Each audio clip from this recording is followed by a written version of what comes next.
विष्णु है ये। अच्छा, तो होते रहे। मैं तो इनकी हत्या करने आया हूँ और हत्या करके ही जाऊंगा। जाओ आप सखाओं को बचाओ, मैं इनका सामना कर लूंगा। पर कान्हा, अभी आप ही ने तो कहा था माया का स्वामी हूँ मैं।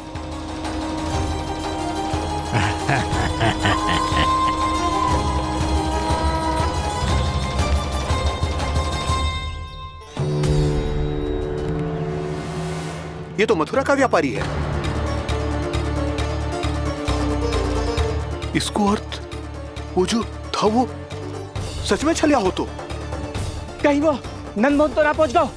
हमें शीघ्र ही गांव जाना पड़ेगा और सबको सावधान करना पड़ेगा। चल।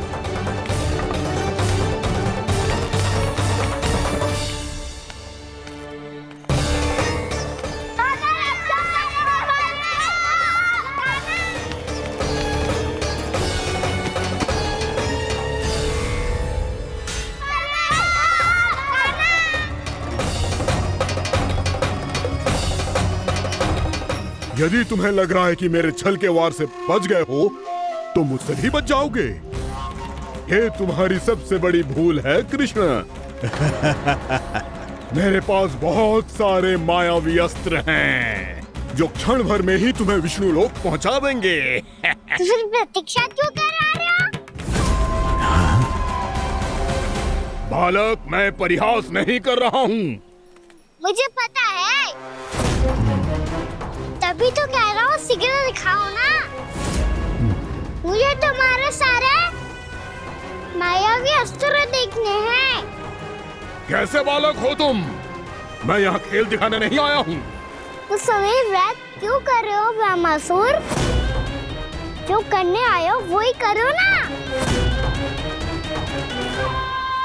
अब देखो कैसे तुम्हारे प्राण एक ही वार में इस देह का साथ छोड़कर उड़ जाएंगे। मेरी मायावी अग्नि तुम्हारे भोले भाले से इस मुख को जलाकर भस्म कर देगी।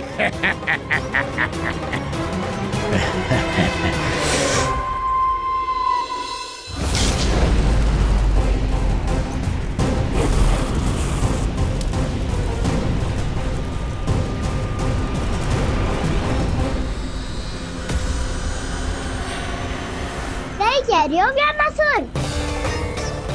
बोला बाला तो दिखता हूँ मैं। भैया भी यही कहती है।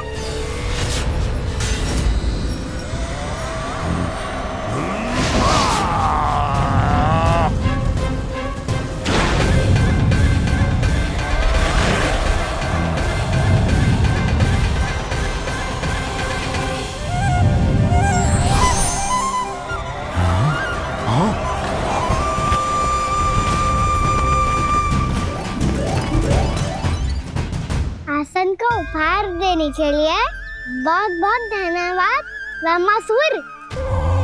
बहुत समय से खड़े खड़े थक गया था मैं।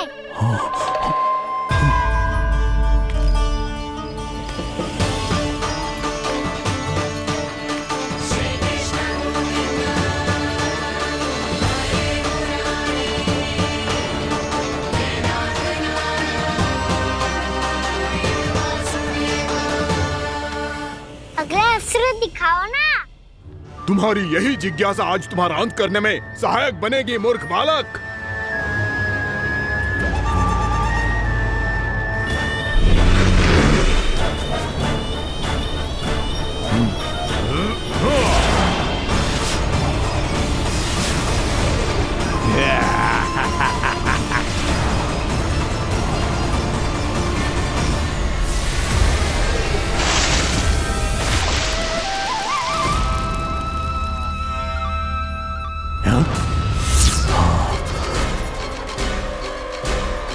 अच्छा, पर प्रक्षालन करना चाहती थे तो पहले क्यों नहीं बताया?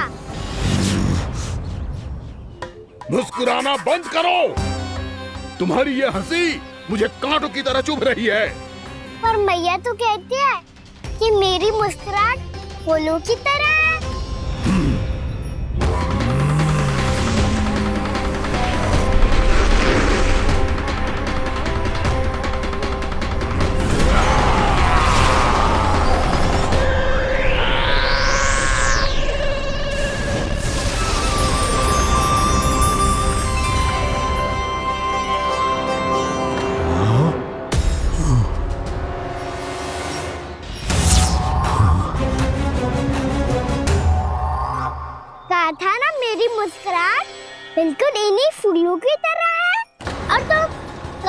रहे हो वर्मा सर?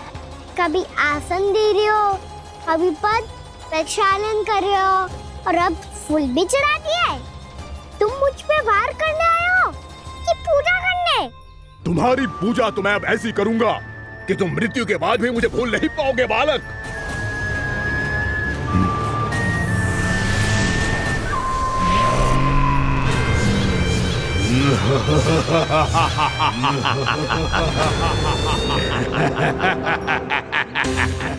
कान्हा, ये चट्टान तो मुझसे हिल ही ना रही।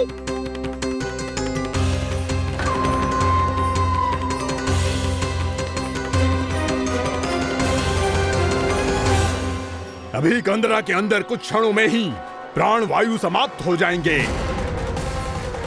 तुम्हारे सारे सखा एक एक कर अपने प्राण त्याग देंगे और तुम्हारा वध करूंगा मैं।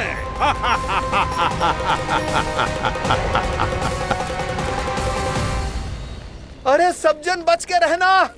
छलिया आया हुआ है वृंदावन में। अरे छलिया आ गया है। वृंदावन में मायावी छलिया। अरे क्या होगा? कौन छलिया? मायावी छलिया सबको छलता है वो। हाँ, कुछ भी कर सके है वो। बहुत भयानक। अरे भानु, ठहर जरा, क्या हुआ? बहुत भयानक है वो। बच के रहना सब लोग। अरे भेष बदल ले तो है वो। हाँ। क्या होगा? छलिया है वो। अरे मेरी बात तो बताओ। रानी भाभी, कान्हा घर पर ही है ना? ऐसे भड़बड़ा क्यों रहे हो? कोई भूत देख लियो है क्या? भूत ना भाभी, छलिया से भेंट हो गई। सच्ची का मायावी छलिया है भाभी। क्या उल्टा सीधा बोले जा रहे हो? ठीक से बताओ। अब बोलो भी। वो कान्हा के पीछे पड़ो है वो। मेरे लल्ला के पीछे? हाँ रानी भाभी, हमारे अचेत होने से पहले हमने उसे ये कहते सुना था कि वो वृंदावन आने वाला है कान्हा से मिलने। हे नारायण, मेरे कान्हा की रक्षा करना। जसोदा जी, मायावी छलिए से बचना बालकों के बस की बात ना है। जीजी, बालक वन में अकेले हैं।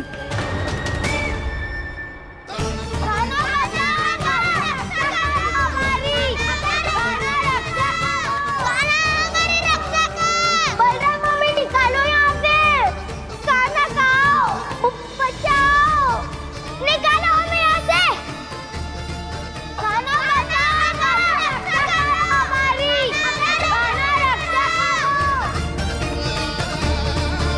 कान्हा, ये चट्टान तो मुझसे हिल ही ना रही।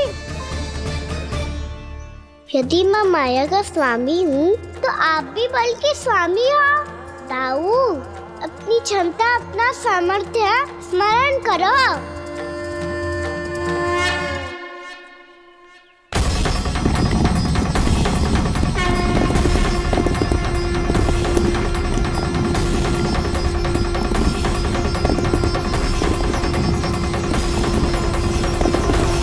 इससे पहले कि वो कंदरा का द्वार खोल के तुम्हारे सखाओं को बाहर निकाले, मैं तुम्हारे प्राण ले लूंगा कृष्ण।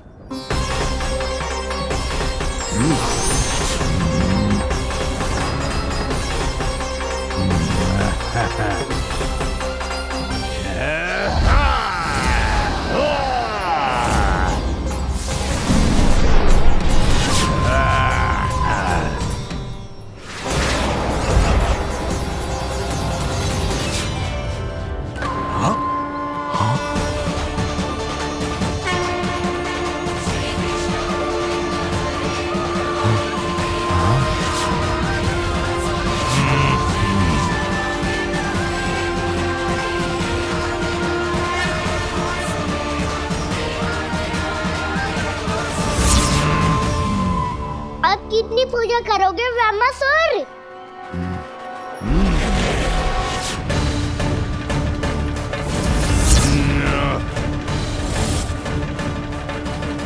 प्रभु तो खेल खिला रहे हैं इससे, और ये खेले जा रहा है विवश होकर, उनकी माया से बाध्य होकर।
जो प्रभु के सामने माया करने आया था वो स्वयं को ही माया में उलझा हुआ पा रहा है।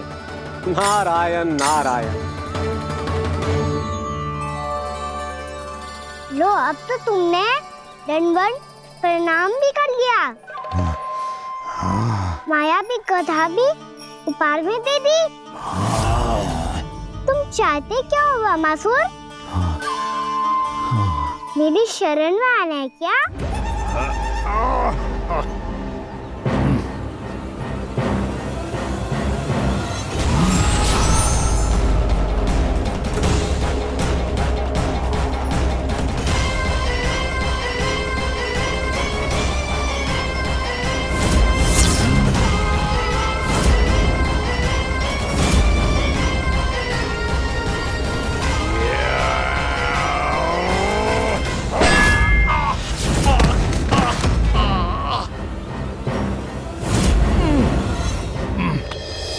सोच विचार का समय ना है हमारे पास। अपने बालकों की रक्षा के लिए इसी क्षण हमें निकलना होगा। और वो छलिया किसी का भी रूप धारण कर सकते है। सुलक्षणा तेरा, शांति तेरा या मेरा, किसी का भी रूप धारण करके हमें भ्रमित कर सकते हो। इसीलिए हमें सतर्क रहना होगा। समझ आई? चलो।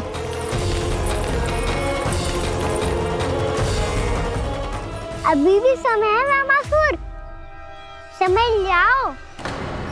यदि मैया आ गई तो बात गड़बड़ हो जाएगी।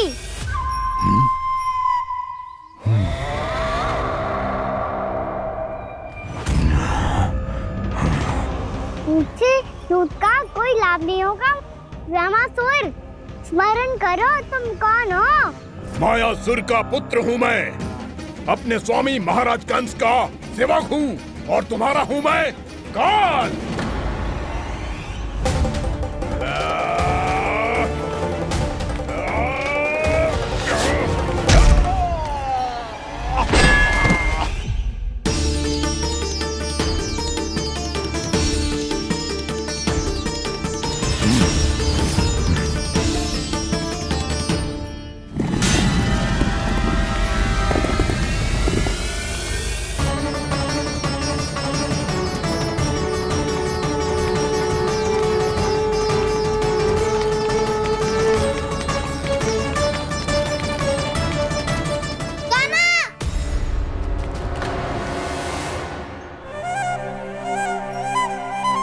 बाबा कहते हैं दुष्टों को पहले बातों से समझाना चाहिए, फिर भी ना माने तो अस्त्र ना उठाना दृढ़ता होती है।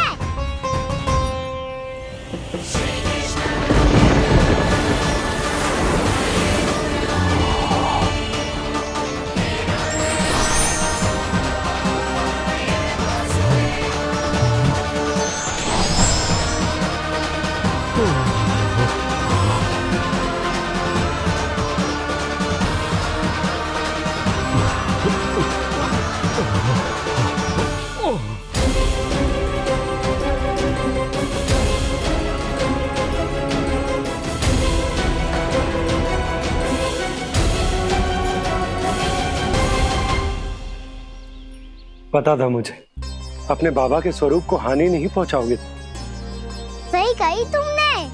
पिता की छवि ही पिता के समान भी आनंदीय होती है। वामासुर, वामासुर। ये मैं अपने वास्तविक रूप में कैसे आ गया?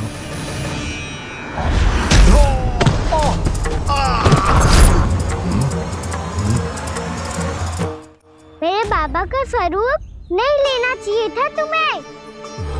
मैया ने सिखाया है भूल को क्षमा किया जा सकता है, पर जानबूझ के किए गए अपराध के लिए दंड ही एकमात्र निकाल होता है। ये बार बार अपनी मैया का नाम ले रहा है। यदि मैं वो स्वरूप लूं तो अपनी मैया पर वार नहीं कर पाएगा ये।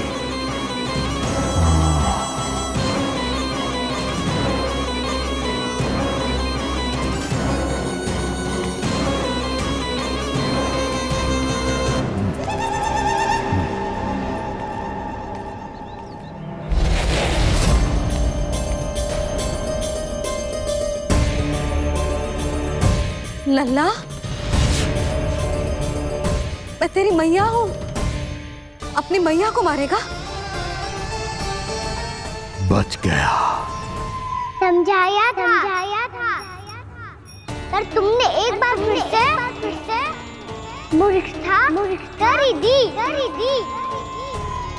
इस पर तुमने पहले से भी बड़ी और पहले से भी भयंकर भूल किया वैमासुर।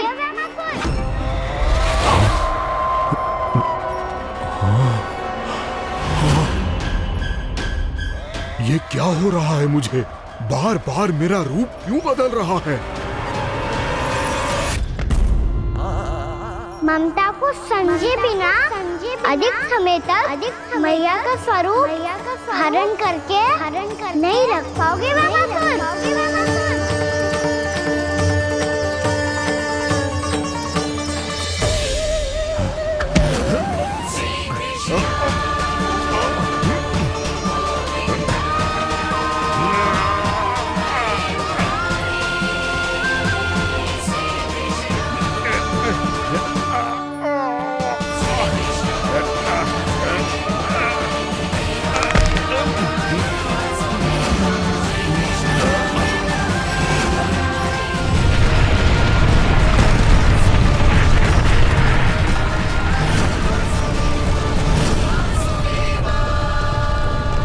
प्रभु के क्रोध से धरती भी कांपने लगी है।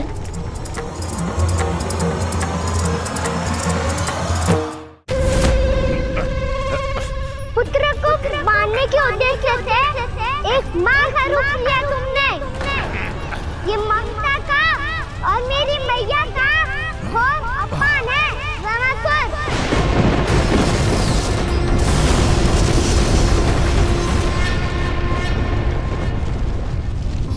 इससे पहले इस असुर के कारण निर्दोष प्राणियों का कोई अहित हो, मुझे कुछ करना होगा। यदि मैं माया का स्वामी हूँ तो आप भी बल के स्वामी हो। दाऊ, अपनी क्षमता अपना सामर्थ्य स्मरण करो।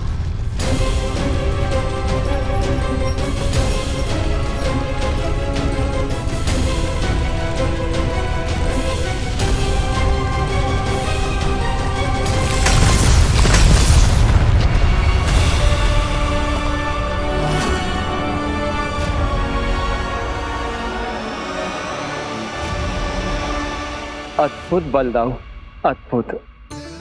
अपने बल का उचित प्रयोग करके आपने प्राणियों को हानि होने से बचा लिया और ये भी सिद्ध कर दिया कि इस युग में आपसे अधिक बलवान और कोई नहीं होगा।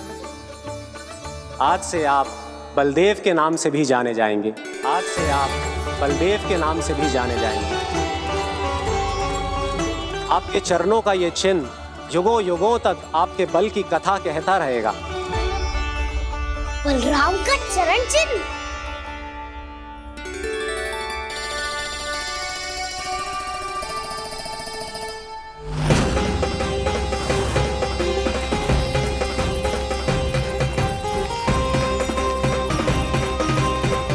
मेरी माया से आज तक कोई नहीं बच पाया है।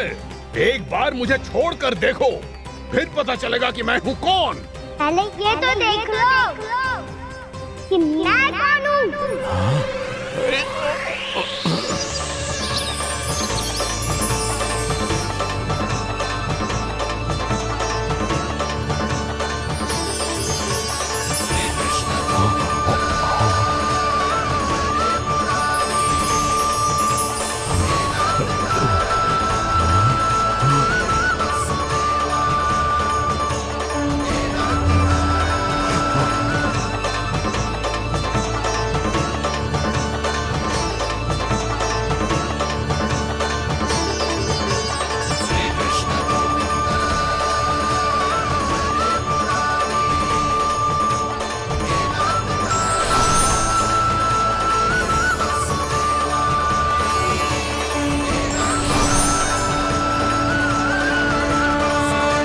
कुछ वरन आया वैमासुर।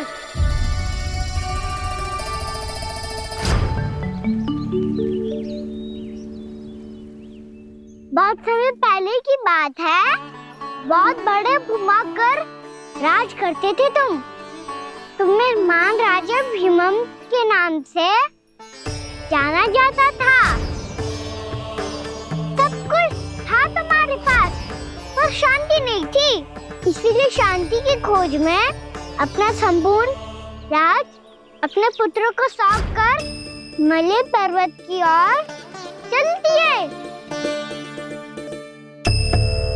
अनेक वर्षों की तपस्या के बाद तुम्हारे तप की कीर्ति चारों ओर फैलने लगी और फिर सच्चे तपस्वी के रूप में तुम्हारी ख्याति से प्रभावित होकर महर्षि उलट तुमसे भेंट करने आए। राजा भीमरथ, आपने ईश्वर की प्राप्ति के लिए सब कुछ छोड़ दिया, पर अपना अभिमान नहीं छोड़ पाए। इसीलिए मेरे आगमन पर सम्मान के साथ खड़ा होना तो दूर, मेरा अभिवादन भी नहीं किया। अभिमान तपस्वी का गुण नहीं होता है राजन, अभिमान राक्षसी गुण है। इसलिए मैं आपको श्राप देता हूं कि आप अगले जन्म में एक राक्षस के रूप में जन्म लेंगे, एक राक्षस के रूप में जन्म लेंगे। मुझे क्षमा कर दीजिए महर्षि, मैंने जानबूझकर आपका अपमान नहीं किया है। मैं तो यहाँ पर शांति की खोज में आया था। अपने भीतर के संसार में गहरे सोच विचार में डूबा हुआ था मैं। मुझे क्षमा कर दीजिए महर्षि, मुझे क्षमा कर दीजिए। अपनी भूल का आभास प्रायश्चित की ओर पहला पग होता है। मैं अपना श्राप तो वापस नहीं ले सकता, परंतु आपको एक वचन अवश्य दे सकता हूँ। जब भी प्रभु नारायण का अवतार होगा, आपको उचित समय पे वो वरदान देंगे जिसकी आप लंबे समय से प्रतीक्षा कर रहे हैं।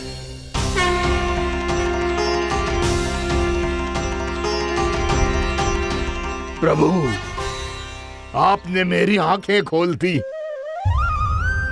अब मुझे पता चल गया है कि आप कौन हैं और मैं कौन हूँ। इसलिए आप मुझ पर कृपा करके अपने चरणों में स्थान दे दीजिए। मुझे वो शांति प्रदान कीजिए जिसकी खोज में मैं वर्षों से भटक रहा हूँ। शांति तो मोक्ष में ही है, इसीलिए मैं तुम्हें मोक्ष का वरदान देता हूँ।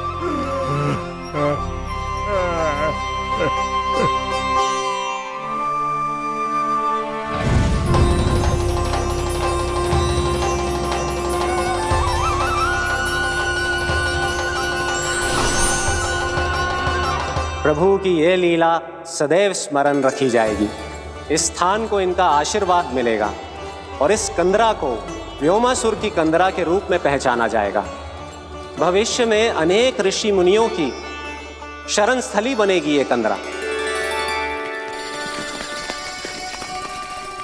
दीदी, ये कोई साधारण बालक ना है। ऐसा चमत्कार कोई साधारण बालक थोड़ी ना कर सकते हो।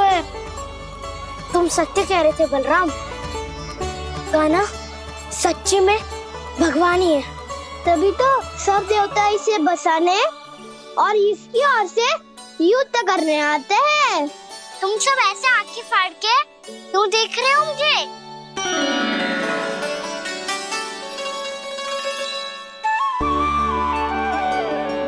बलराम, तुम बलवान हो और कान्हा भगवान है। दूर दूर तक कोई दिखाई न दे रहा है।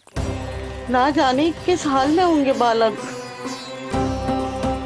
कहीं हम ही तो मार्ग ना भटक गए शीघ्रता के चक्कर में। अब तो एक पग भी ना चलो जा रहे हो।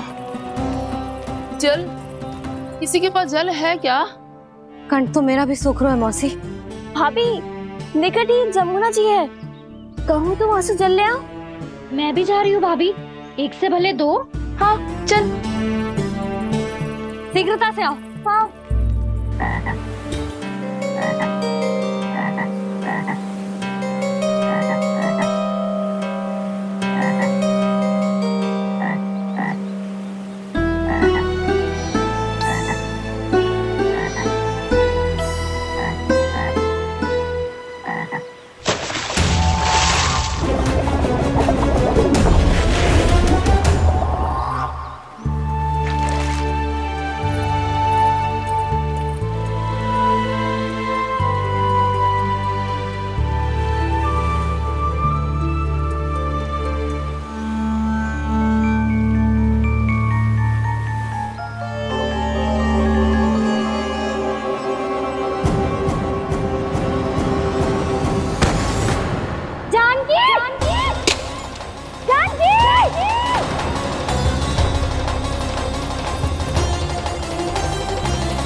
जानकी, जानकी, क्या होगा इसे? देखो ना जी, अब छलिया की सूचना मिलते ही हम सब बालकों को ढूंढने चली गई और ढूंढते ढूंढते सबको बहुत प्यास लगी आई जी। तो जानकी जमुना जी की नदी से जल लेने गई और उसने जमुना जी का पानी पिया और उसकी जेदशा हो गई। बालक कहाँ है? वो ठीक तो है ना? ऊपर से सब ठीक है, पर भीतर से बहुत भयभीत है सब। जानकी तो बिल्कुल नीली पड़ गया है। लग तो है विष फैल गया है इसको पूरे तन में। मथुरा के सर्वश्रेष्ठ विदेह जी को बुलाया गया है उसके उपचार के लिए। जैसे ही इसने जल को मुंह से लगाया, जे गिर पड़ी। चटपटाने का अवसर भी ना मिलो। हाँ वैद्य जी, और निकटी मृत पशु भी पड़े हुए थे। हाँ, मैंने भी अस्थियां देखी थी। इसका तो यही अर्थ हो सकता है कि समस्या वहाँ के जल में ही हो। वैद्य जी, आप रोगी की नाड़ी पे ध्यान दो ना। जे गोपिया क्या कह रही है उसे सुनने की आवश्यकता ना है। जब तक विष के कारण का पता नहीं चल जाता, हम उपचार कैसे कर सकते हैं रानी जी? जी, वो निकट ही यमुना जी में एक विशेष क्षेत्र है। ये सब उसी के जल की बात कर रही है। तब तो ऐसा भी हो सकता है कि किसी विषैले सर्प के काटने का प्रभाव हो। पर सर्प के काटने का चिन्ह ना है उसके तन पे। सर्प जब काटता है तब उसके दांत के चिन्ह बन जाते हैं। मुझे पता है, बड़े बड़े सर्प को काटते हुए देखो है मैंने। एक दिन अब बस कर उज्जवल, ये बड़ी बड़ी हाँकने का समय ना है। पर यदि सर्प ने ना काटो है, फिर जानकी की ये दशा किसने की? अवश्य किसी राक्षस ने की होगी। नाना, कोई विषैला पशु भी तो हो सकता है। यह अवश्य किसी माँ विषैले सर्प के विष से हुआ है। सर्प ने भले ना काटा हो, लेकिन यह अवश्य ही किसी महाविषैले सर्प के विष के कारण हुआ है। कालिया नाग। कालिया नाग?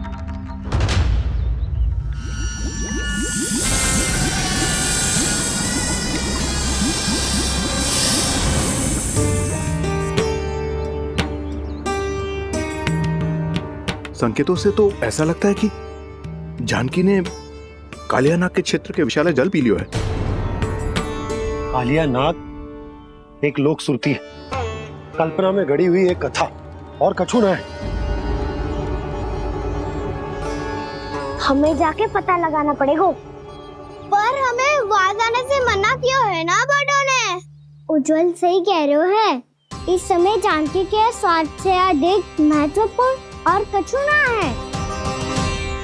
जानकी हमारे लिए ही जलाने गई थी जी। ना मैं उसे जाने देती ना जैसा वो तो। वैद्य जी, आप शीघ्र कछु करो, कैसे भी कछु भी करो, पर इसके प्राण बचा लो। यशोदा, धैर्य रखो, श्री नारायण पर विश्वास रखो, वो सब ठीक करते हैं।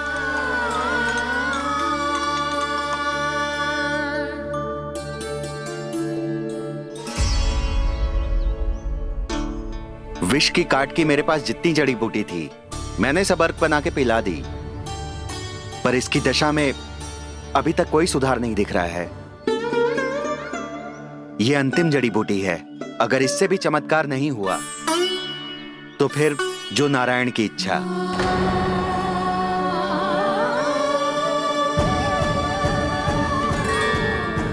पर कोई तो उपाय होगा जानकी को बचाने का। कान्हा, यदि तुझे किसी औषधि के बारे में पता है, हमें बता दे, हम जाके ले आएंगे।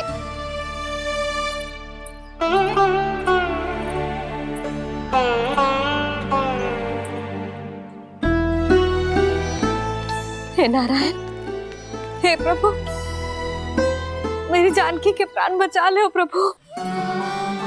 या तो मैं अपने आप को कभी क्षमा न कर पाऊंगी। ये सारी मेरे ही कारण बनाई थी। उसकी रक्षा करो प्रभु, मेरी पुकार सुनो। कान्हा, तूने हमें वत्सासुर से बचाया था ना? और बकासुर से भी तो। और छलिया से भी तो तूने ही बचाया था ना हमें? क्या ऐसा कोई उपाय ना है जानकी को बचाने का? धन्वंतरी,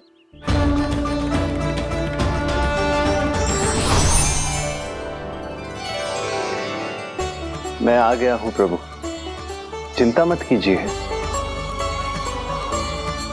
आपके आदेश का पालन अवश्य होगा। यशोदा मैया,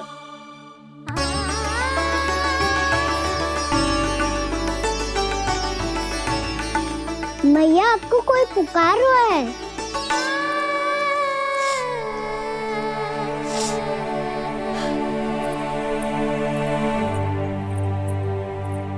चिंता मत करो मैया, अब धन्वंतरी जी आ गए हैं और सब संभाल लेंगे। धन्वंतरी जी कौन है? जिन्होंने संसार का आयुर्वेद दिया,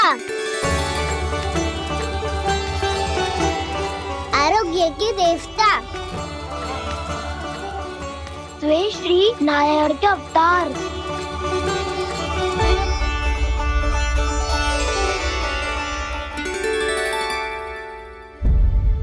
मुझे पता चला है कि आपको वेद की आवश्यकता है। हाँ हाँ, भीतर आइए। आइए आइए बैठे जी। जी रही। मथुरा का सर्वश्रेष्ठ वैद्य अर्थात मैं यहाँ आ चुका हूँ और रोगी को जितनी औषधि की आवश्यकता थी सब दे चुका हूँ। निश्चित रूप से आपने विष की काट के लिए बहुत ही उत्तम अर्क तैयार किया है, इसीलिए किसी और वैद्य की आवश्यकता नहीं है। किंतु आप अकेले कितना कुछ करेंगे वैद्यराज, मुझे अपना सहायक ही बना लीजिए। पर जो करना था मैं पहले ही कर चुका हूँ। हाँ, वो तो आप कर चुके हैं, बस रोगी के तन से विष निकालना शेष है ना वैद्यराज? हाँ हाँ, बस वही शेष है। इनके रक्त को विष रहित करने में मैं आपकी सहायता करूंगा। पहले ये संजीवनी मानी जाने वाली इन लाल फूलों की बूटी को भी घिसना है ना?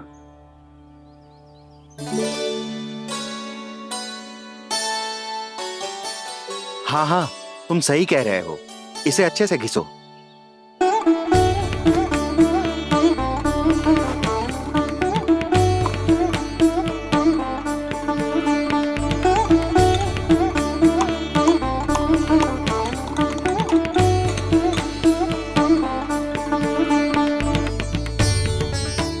और ये नीले फूलों को भी तो मिलाना है ना?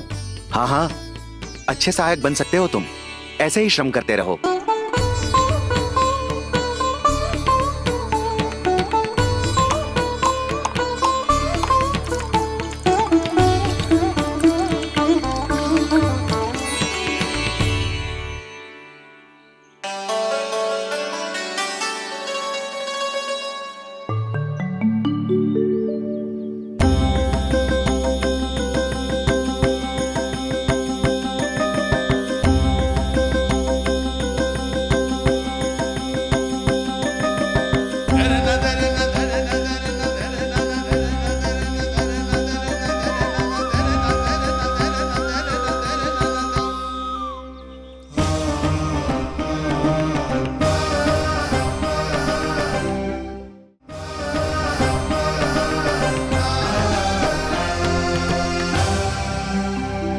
जानकी स्वस्थ तो हो जाएगी ना धन्वंतरी जी?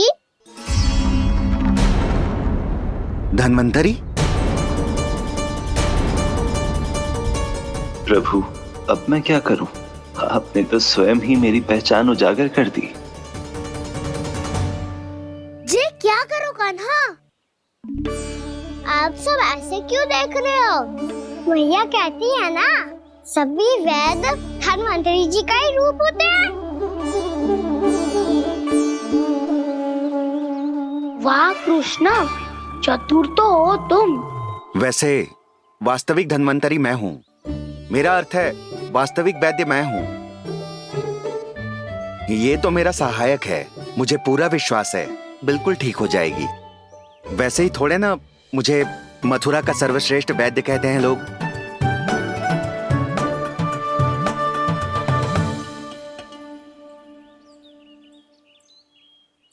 जसोदा भाभी, जसोदा जी, जानकी को चेतना आ गई। जानकी, जानकी, जानकी, तू ठीक है ना? क्षमा करना भाभी, मैं आपके लिए जल ना ला पाई। बस बहुत भूख लगी है। मैं अभी कछु लाती हूँ। जानकी, माखन खाओगी?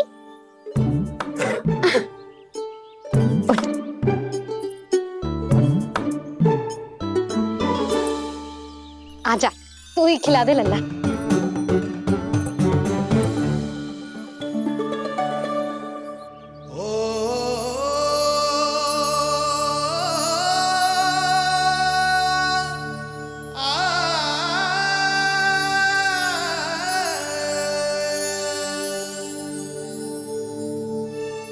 तुम सब मेरे लल्ला को माखन चोर कहती हो ना? आज देखो, अपना ही माखन जानकी को खिला रहे हो।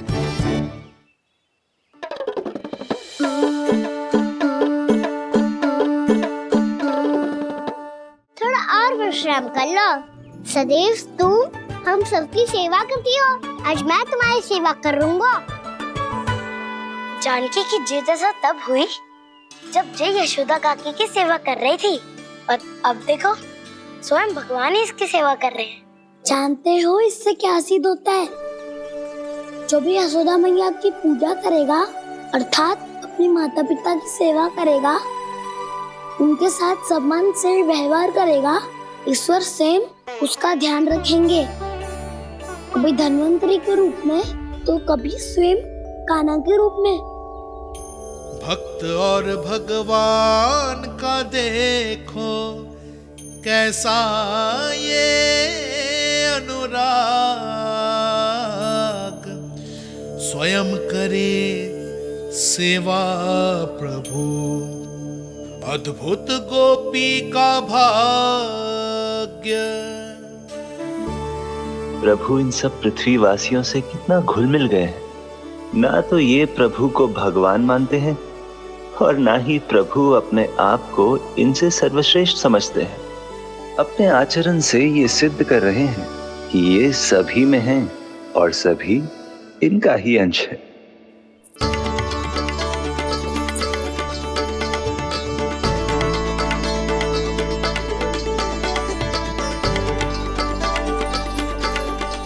प्रभु,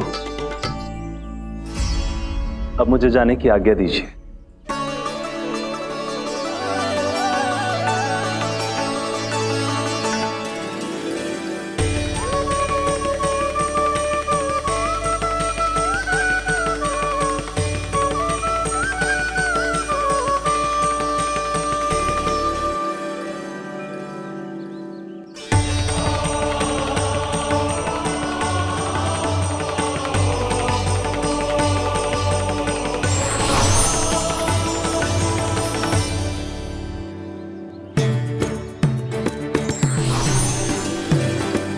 कान्हा ने तो सच्ची में धन्वंतरी जी को बुला लिया था।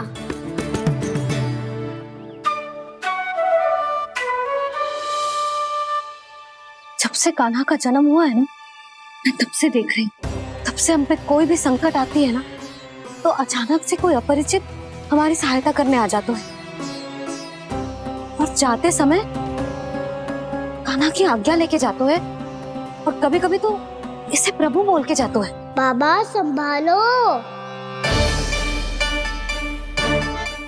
आपके सहायक तो गए, अब आप यहाँ क्यों हो? वो क्या है ना, मैं अपने रोगी का निरीक्षण करके पूरी तरह से संतुष्ट होकर ही जाता हूँ।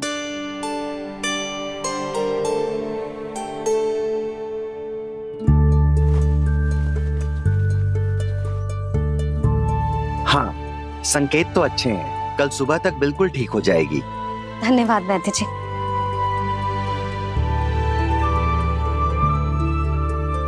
बस तो फिर हम कल पकड़ पकड़ाई खेलेंगे जानकी।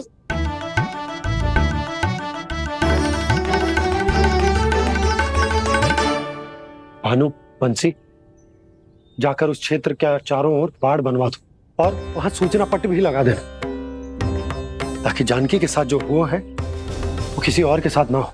शीघ्र जाओ। जी ठीक।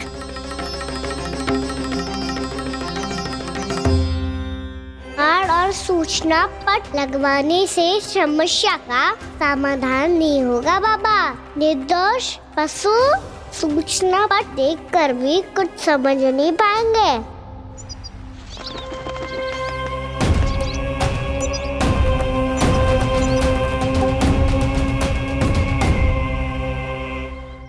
तो तुम्हारे कहने का अर्थ यह है कि व्योमासुर मारा जा चुका है और वो बालक अब भी जीवित है। हाँ महाराज, मैंने गोप बालकों को कहते सुना था कि कृष्ण ने छलिया को मोक्ष दे दिया है, पर वृंदावन सुरक्षित नहीं है महाराज। वो एक बहुत बड़ी समस्या से जूझ रहे हैं। कैसी समस्या? गांव के निकट क्षेत्र में किसी विषैले सर्प का निवास है। उसके विष का प्रभाव इतना भयानक है महाराज, जैसे विष ना हो, स्वयं हलाहल हो। मेरी कोई भी औषधि रोगी का उपचार नहीं कर पा रही थी।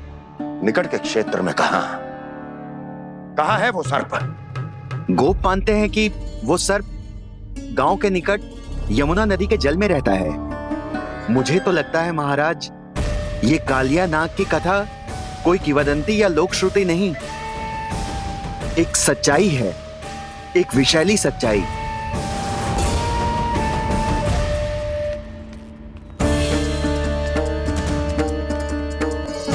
कालिया का सामना करने का समय आ गया है, पर उससे पहले मुझे बुलाना होगा उन्हें।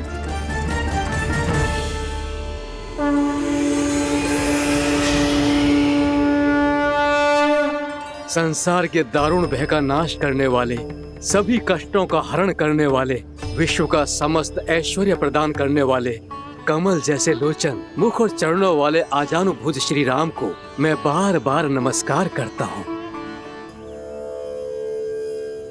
आपदामपहर्तारं दातारं सर्व संपदां लोकाभिरामं श्री रामं भूयो भूयो नमाम्यहम्। कागभूसोंडी, कागभूसोंडी, कागभूसोंडी। प्रभु क्षमा करें, मुझे जाना होगा।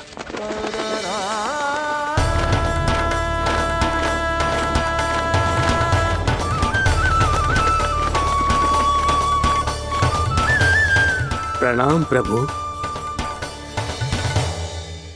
अनेक बार मैं आपके दर्शनों के लिए आया प्रभु। कभी नंद भवन के झरोखों से आपके दर्शन करके चला जाता था, तो कभी दूर किसी वृक्ष की आड़ से आपको निहार लिया करता था। आज आपने स्वयं मुझे बुलाकर धन्य कर दिया प्रभु।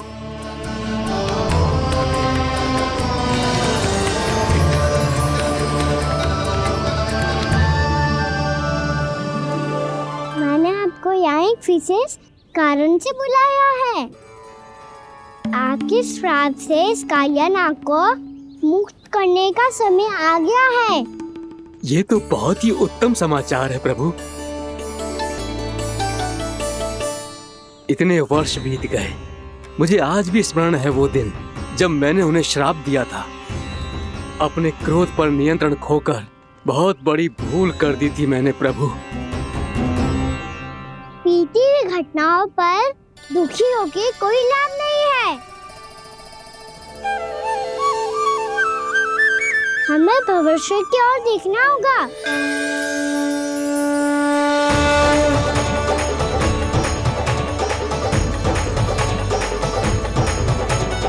आदेश कीजिए प्रभु, क्या आज्ञा है आपकी? जब मैं कालिया नाग का सामना करने जाऊं, तो आप यहीं रहेगा। आपको अपने आप पता चल जाएगा कि कब क्या करना है। और हाँ, लौटते जाते समय नारद मुनि से कहिएगा, वो आकर मुझसे भेंट करे। अवश्य प्रभु, प्रणाम। क्या इसने सच्ची में देवर्षि नारद को बुलाया है? नारायण नारायण। आपको संदेश भेजने की आवश्यकता नहीं थी, आप स्मरण करते और मैं चला आता। तुम्हारा कल्याण हो नारद।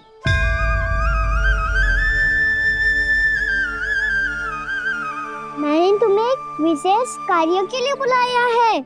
आज्ञा दीजिए प्रभु। तुम्हें एक बार फिर कंस से भेंट करनी होगी। विचार कीजिए महाराज, क्या आप बिना किसी शंका के कह सकते हैं कि कौन सी पंखुड़ी पहली है और कौन सी 8वीं? उस दुष्ट से भेंट करना स्वयं कीचड़ में उतरने के समान है प्रभु। कमल पुष्प प्राप्त करना हो तो कीचड़ में उतरना पड़ता है नारद। आपका आदेश तो मैं स्वप्न में भी नहीं टाल सकता प्रभु। कंस कालियानाग के बारे में जान गया है, पर वो उसका सामना करने का साहस नहीं कर पाएगा। मैं आतुर हूँ प्राप्ति, मूर्ख नहीं। मेरी बुद्धि फिर नहीं गई है। मैं स्वयं उस कालिया जैसे महाविषैले सर्प के सामने खड़ा हो जाऊं और अपने ही काल को आमंत्रित कर लूं। तो फिर अपने लाभ के लिए उसका प्रयोग करने का कोई और उपाय सोचिए स्वामी। कुछ ऐसा कीजिए कि यमुना नदी का पूरा जल विषैला हो जाए और वृंदावन वासी उसका उपयोग करे और आपका काल कहलाने वाला वो बालक स्वयं काल के गाल में चला जाए। उत्तम उत्तम सुझाव है प्राप्ति। अब मुझे उस कालिया तक पहुंचने का मार्ग ढूंढना होगा, उसको विवश करने का कोई उपाय ढूंढना होगा, क्योंकि व्यक्तिगत रूप से उससे भेंट करना असंभव है। असंभव। आप सही कह रहे हैं प्रभु। कंस में उतना सामर्थ्य नहीं कि वो कालिया नाग का सामना स्वयं कर सके। वैसे तो कालिया गरुड़ देव का भी सम्मान नहीं करता, तो फिर वो कंस का सम्मान क्यों करेगा भला? नहीं करेगा, पर कंस तुम्हारा सम्मान अवश्य करेगा नारद। तुम्हारी बातें भी सुनेगा और मानेगा भी। ये मेरी योजना का बहुत ही महत्वपूर्ण भाग है। तुम कंस के पास जाओ और कहो कि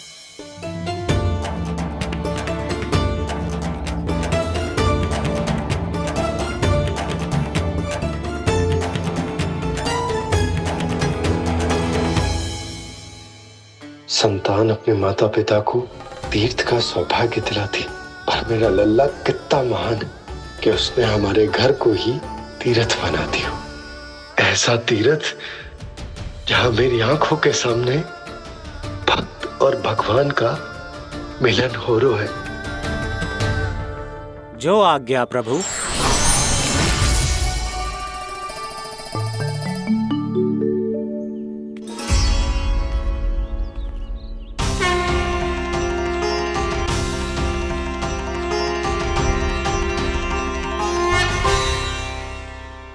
बाबा। कान्हा, ये सब क्या चल रहा है? पहले काग भुसुंडी जी और फिर जे नारद जी। क्या योजना बना रहे हो तुम? कान्हा, बताना लल्ला, क्या सोच रहे तू? कान्हा देख, अगर तुझे अपने बाबा को ना बताना हो ना, अपने भक्त को बता दे।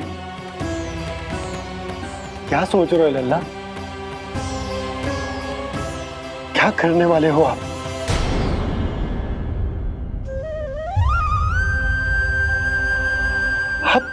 आप इतने दुखी क्यों हो? कान्हा, कान्हा, क्या होगा? क्योंकि मुझे आभास हो गया है बाबा, समय आने वाला है। कौन सा समय आने वाला है लल्ला? शीघ्र ही सब कुछ बदलने वाला है। भैया को मेरा सत्य पता चल जाएगा बाबा।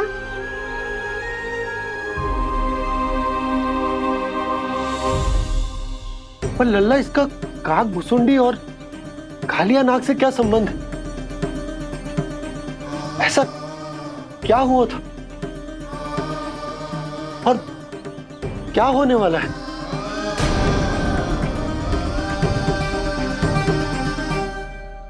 जो होने वाला है बाबा, उसका संबंध उससे है जो सैकड़ों वर्ष पहले हुआ था। महर्षि भृगु के एक वंशज थे वेद शिरोमणि, जो विंध्याचल की पहाड़ियों में साधना कर रहे थे। तभी वहाँ अश्वशिरा नाम के एक दूसरे मुनि आमंत्रण के बिना ही आ गए।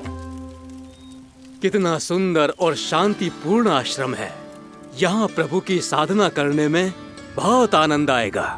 शीघ्र ही अश्वशिरा मुनि उपस्थिति के कारण होने वाले व्यवधान से बाध्य होकर वेद शिरा मुनि ने अपनी आंखें खोली। कौन हो तुम और यहाँ क्या कर रहे हो?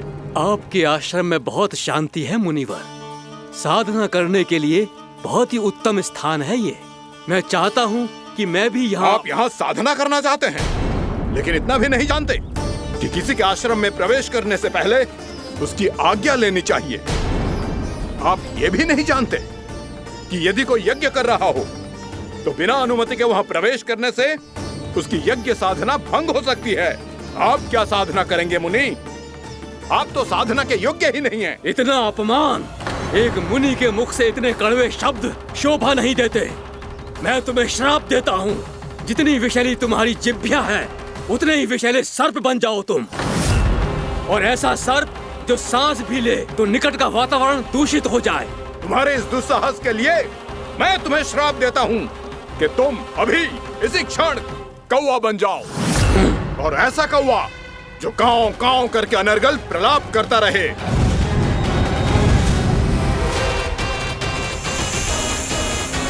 ये मैंने क्या किया? ये मैंने क्या किया? क्रोध के कारण दोनों ने एक दूसरे को श्राप दे दिया। पर दोनों ही मेरे भक्त थे, और भगवान होकर मैं अपने भक्तों को इतनी कठिनाई में कैसे देख सकता था। इसीलिए जिस संकट में उन दोनों ने अपने आप को फंसा लिया था, उसका समाधान करने में मैं उनके पास गया।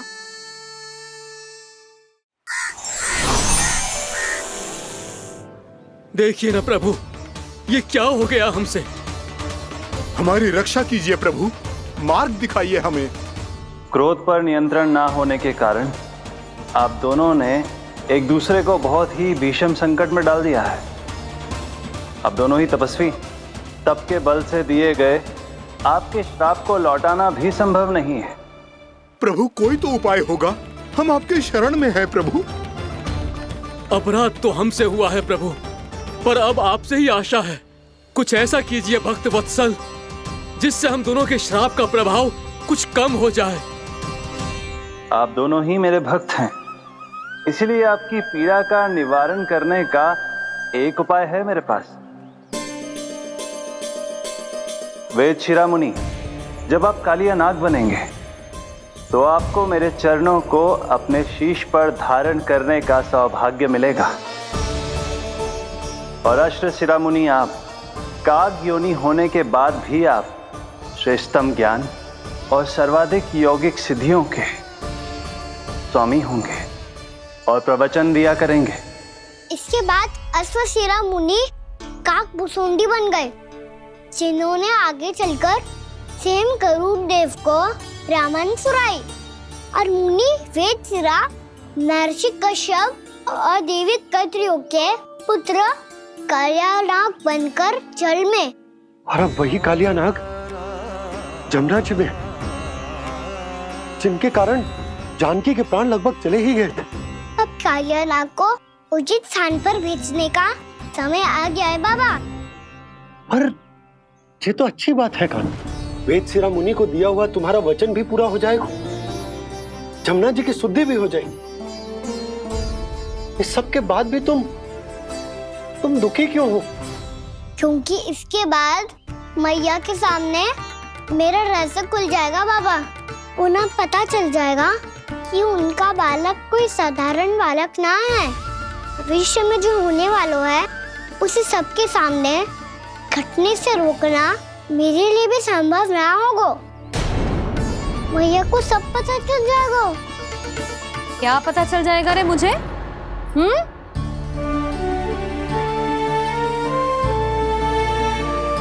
यही कि सबसे अधिक प्रेम मैं आपसे ही करता हूँ।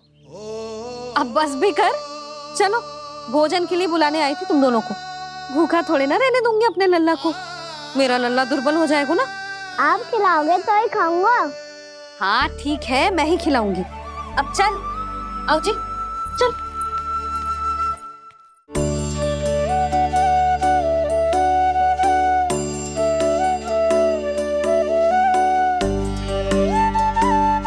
भैया खेलो ना मेरे साथ। भैया सुनो ना, मेरी बात ना मानोगी? अभी बहुत कार्य पड़े लल्ला, देख जानकी को औषधि भी देने जानो है ना। औषधि मैं दे दूंगा, फिर तो खेलोगी ना आप मेरे साथ? पिछले कुछ दिनों से अपनी मैया का अधिक से अधिक प्रेम पाने का प्रयास करो है कान्हा। इसका तो एक ही अर्थ हो सकता है कि कछु बहुत बड़ो होने वालो है। कान्हा रुक जा लल्ला। कान्हा क्यों तंग कर रहा है? मैया को पहन लेना। कान्हा, कान्हा, ये क्या करो तूने?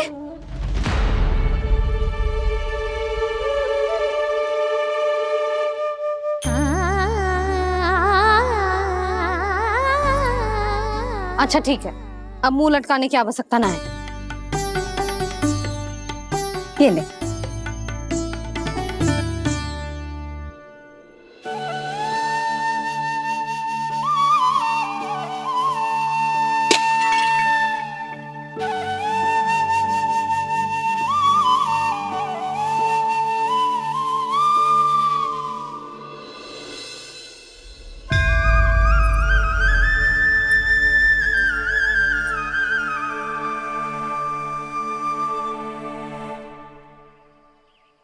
तंग करे मैया को खिजाए, खेले रूठे मनाए,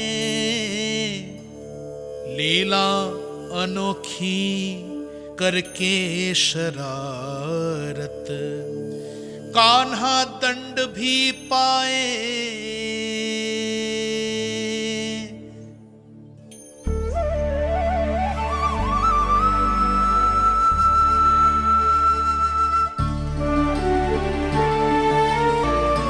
रूठना मनाना, खेलना खिलाना, पहले शरारत करके क्रोध दिलाना और फिर क्षमा मांग लेना, ये सब जानबूझकर कर रहे है कान्हा। जैसे जीवन भर के लिए अपनी मैया की ममता को अपने हृदय में समेट कर रखना चाहते हो। कैसे कैसे करूं उस कालिया से मित्रता, कैसे करूं उसका उपयोग?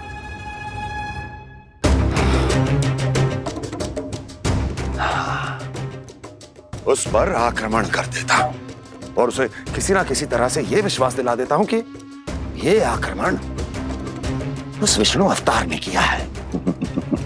फिर वो क्रोध में आकर सारे वृंदावन वासियों को अपने विष से समाप्त कर देगा।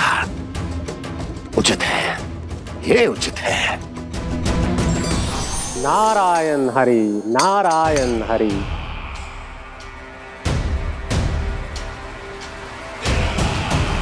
प्रणाम देवर्षि। किस योजना में कितना लाभ है और कितनी हानि, यह आंकलन करते करते थक गए होंगे मथुरा नरेश। देवर्षि, आज मेरा ध्यान कैसे आ गया आपको? आप तो सदैव ही मेरे ध्यान में रहते हैं महाराज कंस। सत्य तो यह है कि मथुरा में जो भी हो रहा है मुझसे छिपा हुआ नहीं है। मैं जानता हूं कि आप किसी भी असुर को वृंदावन क्यों ना भेजें, और वो असुर कितना भी शक्तिशाली क्यों ना हो, कृष्ण का सामना नहीं कर पाता।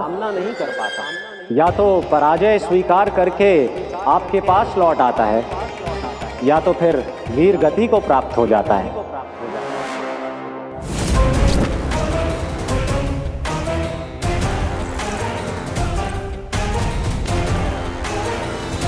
वाह, मुझे मेरी असफलताएं स्मरण कराने आए हैं। मेरे घाव को खुरेदने आए हैं, उन पे नमक छिड़कने आए हैं। मित्र को शत्रु समझने की भूल मत कीजिए महाराज कंस। मैं तो आपकी सहायता करने आया हूं। हाँ, और मेरी सहायता। कृष्ण विष्णु अवतार है, आप विष्णु के भक्त हैं।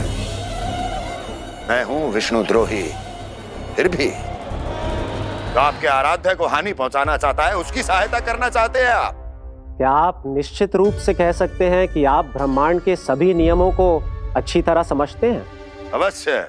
आपके लिए बस इतना ही जानना पर्याप्त होगा कि मैं जो कुछ भी कर रहा हूं उसके लिए मेरे व्यक्तिगत कारण हैं। मैं तो बस आपके हित में पिछली बार की तरह एक सुझाव लेके आया था, पर यदि आप मेरा सुझाव सुनना भी नहीं चाहते तो आपकी इच्छा।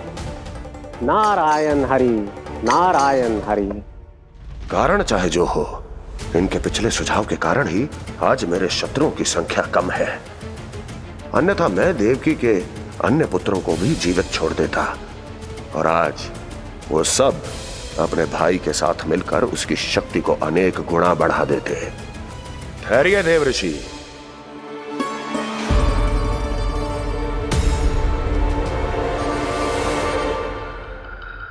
बताइए, क्या सुझाव है आपके पास? मेरे सुझाव का नाम है कालिया नाग।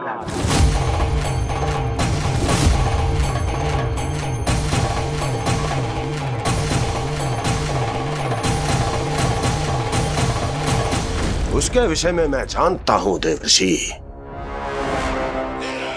तो समस्या यह है कि मैं स्वयं उससे मिलने नहीं जा सकता, उससे भेंट नहीं कर सकता।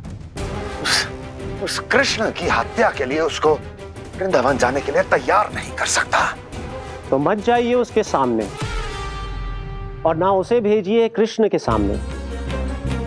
हर बार आप किसी न किसी असुर को अपने शत्रु के क्षेत्र में भेजते हैं, जहां शत्रु उसका सामना करने के लिए पूरी तरह से तैयार होता है और आपका असुर मारा जाता है। इस बार शत्रु को युद्ध स्थल चुनने का अवसर मत दीजिए महाराज। इस बार योजना का जाल ऐसे बुनिए कि कृष्ण स्वयं उसके पास जाने के लिए विवश हो जाए। कालिया नाग स्वयं काल है, मृत्यु का दूसरा नाम है। उसके विष का उपयोग अपने लाभ के लिए कीजिए महाराज।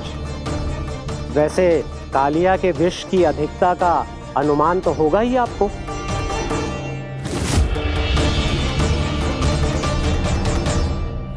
एक बार जो उसके क्षेत्र में पहुंच गया, फिर उसके विष से बचना असंभव है। उचित सुझाव है देवर्षि, उचित सुझाव है। देवर्षि, उस छलिया विष्णु की भक्ति करते करते आप भी उसके रंग ढंग सीख गए हैं। उचित है, उचित है।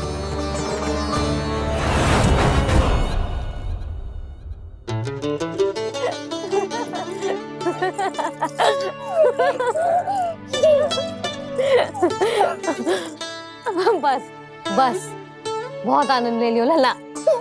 बस अब दूध पी ले। ठहर ठहर, गर्म है। जी ले। ले भी।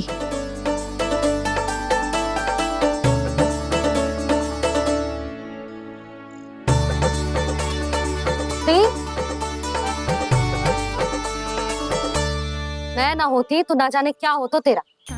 अपने आप दूध भी ना पी सकते है, भावला कहीं का। आपकी इस प्रेम के लिए तो मैं धरती पे आया हूँ मैया। मैं भी यही सोच रहा हूँ यशोदा, कि तुम ना होती तो मेरा क्या होता। इसी बात पे थोड़ा दूध और कजू खाने को दे दो। अरे मैं तो भूल ही गई। तनिक ठहर जाओ जी, दूध पी लेना तो आपके लिए भी कछु ले आती हूँ।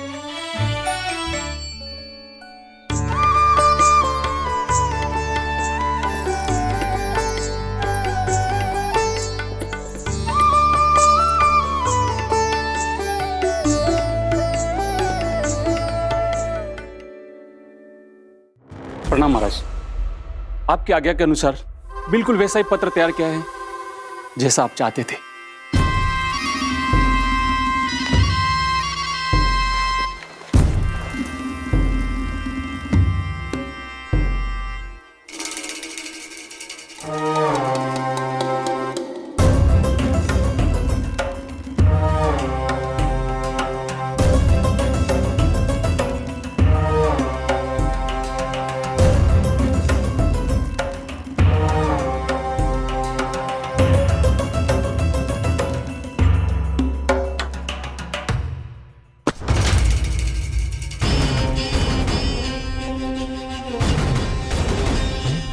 कृष्ण जन्म से लेकर आज तक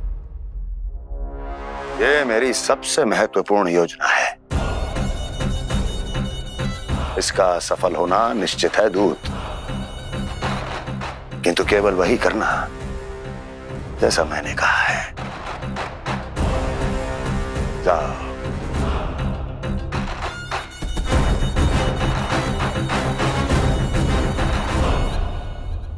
कान्हा,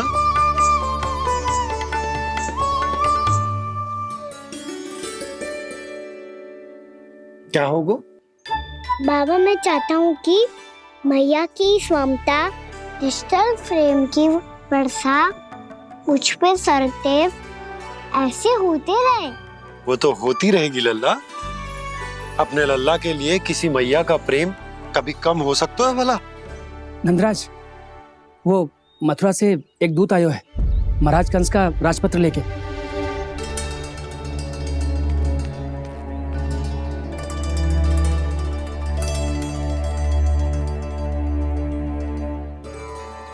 कान्हा, अब क्या करने वाला है? तेरे बाबा कहाँ गए? हाँ? कंस मामा का खेल आरंभ हो गया है, पर मैया वो सब सुनेगी तो व्यर्थ चिंतित हो जाएगी। बस थोड़ा बाहर गया मैया, कछु खा लिए से। बाहर इस समय? मैया, क्या होगा? मैया देखो ना, पीठ पे कुछ हो रहा है। मेरा हाथ ना पकड़ो, आप करो ना। दिखा। यहाँ? क्षमा करना मैया, पर अभी बाबा को ही संभालने दो ये सब। कहिए, क्या संदेश लाए हैं आप? नहीं नंदराज, नहीं। महाराज कंस का आदेश है कि ये संदेश सभी गांव वालों के साथ ही पढ़ा जाए। ठीक है, मैं गांव वालों के सामने पढ़ दूंगा, पर मुझे तो दीजिए पढ़ने के लिए। महाराज की आज्ञा का पालन करना आपके लिए भी आवश्यक है नंदराज। सभी गांव वासियों की सभा बुलाइए।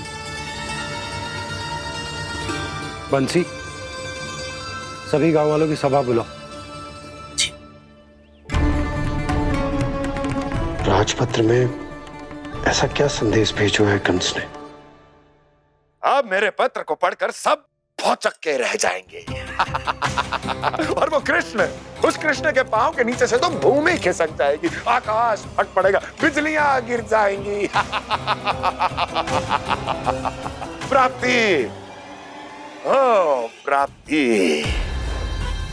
कंस का पत्र स्वयं को बहुत अधिक शक्तिशाली समझता है ना वो।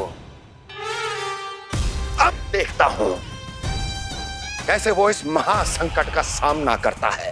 वो कृष्ण, वो अपनी मृत्यु स्वयं चुनेगा या मृत्यु की वेदी पर चढ़ा देगा प्रिय वृंदावन वासियों को।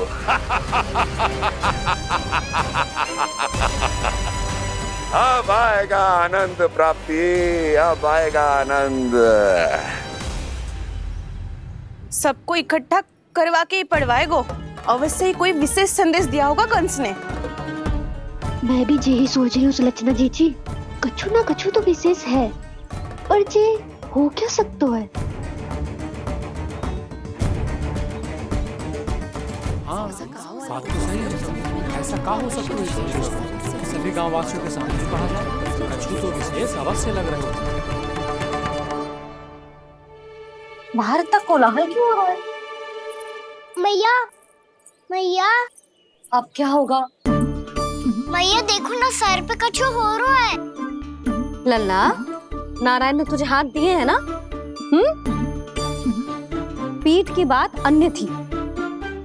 अपने सिर की सेवा स्वयं कर। सर पे तो हाथ पहुंच रहा है ना?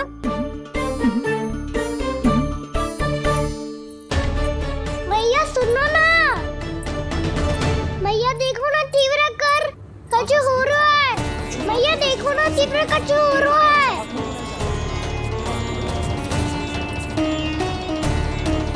सब लोग आ चुके हैं, अपना संदेश सुनाइए आप। गोपराज नंद और सभी वृंदावन वासियों को सूचित किया जाता है कि मथुरा अधिपति और आप सभी के महाराज कंस ने कल सुबह भव्य पूजा का आयोजन किया है। इसके लिए राज्य को वृंदावन के क्षेत्र के निकट यमुना नदी के मध्य में खिलने वाले 1 कोटि कमल के पुष्पों की आवश्यकता है। इसीलिए आप सभी को यह आदेश दिया जाता है कि ये सभी कमल के पुष्प प्रथम पहर से पहले राजसभा में पहुंचा दिए जाए। वो भी प्रथम पहर से पहले कैसे हो सकता है? यदि आप ऐसा करने में असफल रहे तो इसे राज आज्ञा का उल्लंघन माना जाएगा और राजद्रोह के आरोप में आप सभी को कड़े से कड़ा दंड दिया जाएगा। स्मरण रहे, यदि कल की पूजा में इन 1 कोटि कमल के पुष्पों का ना पहुंचने के कारण कोई व्यवधान आया तो समस्त वृंदावन वासियों को दोषी माना जाएगा और पूरे गांव को निवासियों सहित धूल में मिला दिया जाएगा। कल प्रथम पहर तक का ही समय है आप सबके पास।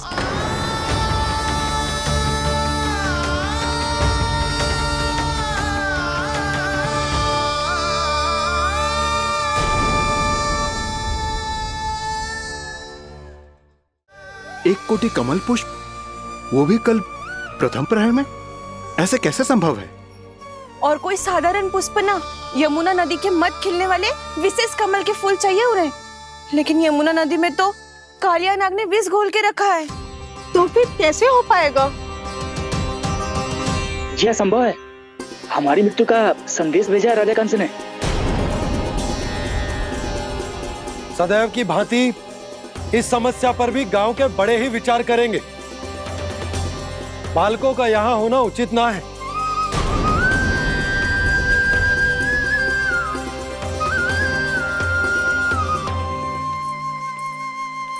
लल्ला, ले जे गेंद ले, जा अपने सखाओं के साथ खेल। सुबह उज्जवल, मधुमंगल वसंता, देखो भैया ने क्या दिया है। चलो खेले, बहुत आनंद आएगा आज।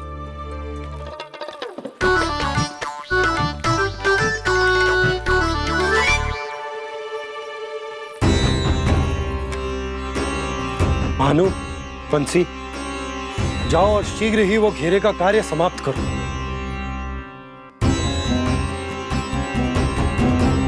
पर कछु ना कछु तो करना पड़ेगा ना।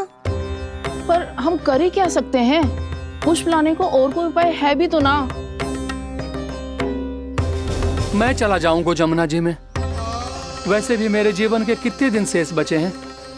गांव के लिए, समाज के लिए कुछ करके मरूं, तभी तो शांति मिलेगी। ना काका, यदि आप उस विषैले जल में छलांग लगा भी दोगे, किंतु 1 कोटि कमल पुष्प एकत्रित कर पाना आपके लिए संभव ना है। इससे अच्छा है कि मैं चला जाऊं। यदि मैं मर भी गया तो मेरे पीछे रोने वाला कोई ना है। किसी को कहीं जाने की आवश्यकता ना है।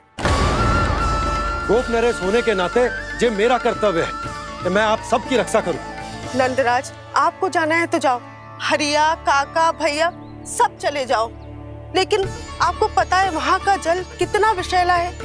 आप लोग एक क्षण भी जीवित नहीं रह पाओगे। फिर कैसे इकट्ठा करेंगे 1 कोटि कमल पुष्प? आप बात तो सही कह रही हैं शांति। उस दुष्ट कंस ने ऐसी मांग रख के हम सबको फंसा दिया। हम में से कोई भी क्यों ना चला जाए और इस संकट का समाधान ना निकले को। कान्हा, बताना कौन सा खेल खेले? गेंद पकड़ खेलते हैं। पर एक बात सुन लो सब, कोई भी तीव्र गति से ना फेंकेगा गेंद को। भैया ने फ्रेम बनाई है मेरे लिए। सब तैयार हो? हाँ।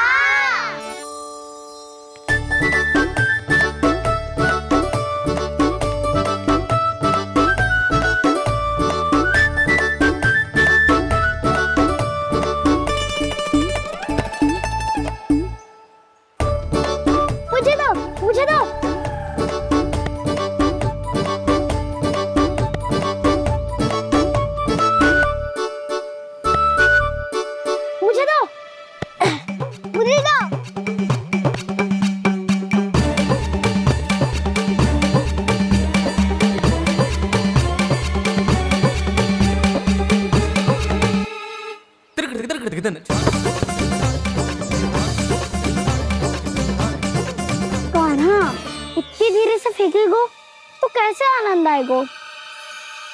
थोड़ा बल लगा के फेंक। हाँ कान्हा, हम अभी बड़े हो गए हैं, तू अब भी छोटे बालकों की तरह फेंक रहे है।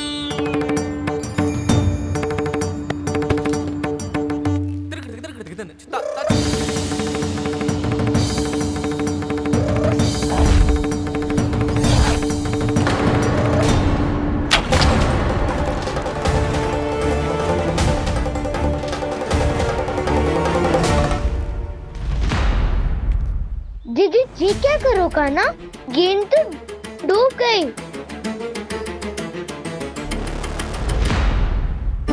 अच्छा, तो ये सब इसकी योजना का भाग था ताकि ये कालिया का सामना कर पाए। तुम सबने तो कही थी तीव्र गति से फेंको, देखो फिकवा दी ना मेरी गेम मुझसे नदी में। अब मुझे जाके लानी पड़ेगी। रुक जा कान्हा, रुक जा कान्हा। जे क्या बोल रहे हो कान्हा? इसमें तो बहुत संकट है। कोई भी संकट मेरी मैया का उपहार खोने से बड़ा ना है। बहुत प्रेम से बना के उन्होंने दी थी। हे नारायण, कोई उपाय समझ में ना आ रहा है। मैया, हम कैसे करेंगे हम अपने गांव की रक्षा?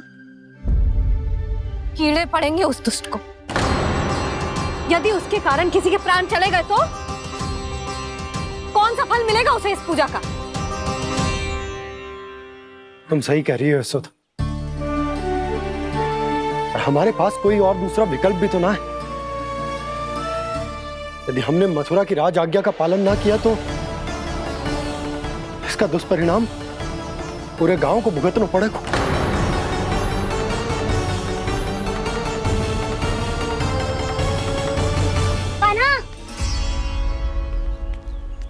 तुम्हें पता है कि तो भगवान है, दिव्य है, बहुत शक्ति है तुझमें। पर फिर भी हम तुझे विषैले जल में ना जाने दे सकते। कुछ होगा तो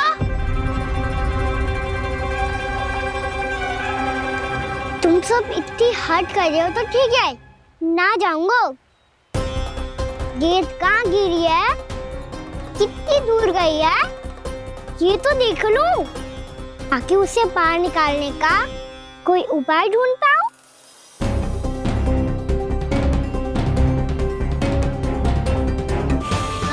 हाँ।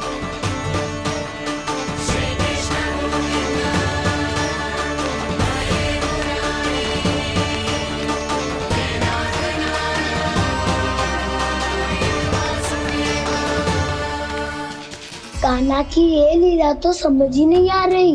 पहले इसने देवश्री नारद को मथुरा जाकर कंस को भड़काने के लिए कहा, फिर स्वयं ही दुखी भी हो गया कि अब इसका रहस्य सबके सामने खुल जाएगा।